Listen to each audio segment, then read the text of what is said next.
নমস্কার বন্ধুরা, আমি ঝুমাস ক্রিয়েশনে আপনাদের সবাইকে স্বাগত। আজ আমি আপনাদের সঙ্গে শেয়ার করব পেঁপে ঘন্টর রেসিপি। বন্ধুরা, পেঁপে তো আমরা অনেকেই পছন্দ করি না, তবে পেঁপে ঘন্ট যদি এইভাবে বানিয়ে নেওয়া যায় আমার মনে হয় আপনাদেরও ভালো লাগবে। আর এটা গরম ভাতে খেতে খুব ভালো লাগে, আর এটা খুব কম সময় কম উপকরণে করে নেওয়া যায়। তাহলে চলুন বন্ধুরা, আমি কিভাবে করেছি এই পেঁপে ঘন্ট আপনাদেরকে দেখিয়ে দিই। এই পেঁপে ঘন্ট করতে আমি কি নিয়েছি দেখুন। নিয়েছি পেঁপে, টমেটো, কারি পাতা আর বড়ি। প্রথমে কড়াইতে পরিমাণ মতো সর্ষের তেল দিলাম। তেলটা গরম হলে এতে দেব বড়ি। বড়িগুলো খুব ভালো করে ভেজে নিতে হবে। আমার এই রেসিপিটা যদি আপনাদের ভালো লাগে বন্ধুরা, আমার চ্যানেলটাকে সাবস্ক্রাইব করে দেবেন, লাইক কমেন্ট শেয়ার করবেন, আর পাশে থাকা বেল আইকনটা প্রেস করে দেবেন যাতে আমার ভিডিও আপলোড হওয়ার সাথে সাথে আপনাদের কাছে নোটিফিকেশান পৌঁছে যায়।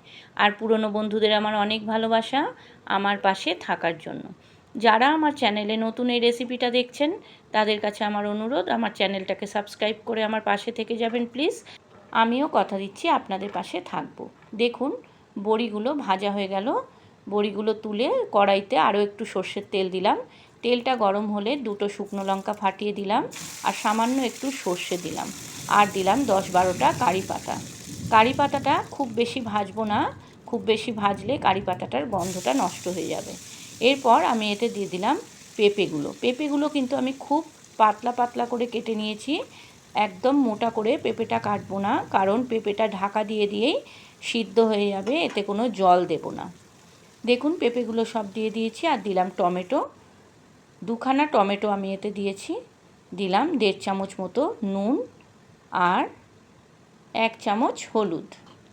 এবার এতে দেব 1/2 চামচ লঙ্কা বাটা আর 1/2 চামচ আদা বাটা। এবার সব উপকরণগুলো খুব ভালো করে মিশিয়ে নিতে হবে। খুব ভালো করে এটা নেড়ে আমি মিনিট 5 জন্য কড়াইটা ঢেকে দেব, গ্যাসের ফ্লেম লো করে। 5 মিনিট পর ঢাকা খুলে দেখলাম পেঁপে থেকে অনেকটাই জল বেরিয়েছে, কিন্তু পেঁপেটা আরও একটু সিদ্ধ করতে লাগবে। তাই জন্য আবার আমি 5 মিনিটের জন্য ঢেকে দেব, গ্যাসের ফ্লেম লো করে। 5 মিনিট পর ঢাকা খুলে দেখলাম পেঁপেটা সিদ্ধ হয়েছে। এইবার এতে দেব 1 চামচ চিনি।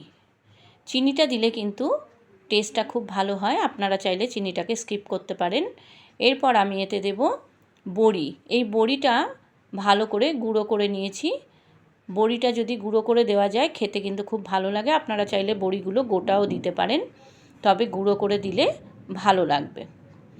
বড়িটা দিয়ে খুব ভালো করে আবার নাড়াচাড়া করে নিলাম। এবার কিছুক্ষণ ঢাকা ছাড়াই আমি এটা নেড়ে নেব। দেখুন পেঁপেটা কিন্তু ভালো মতোই সিদ্ধ হয়ে গেছে।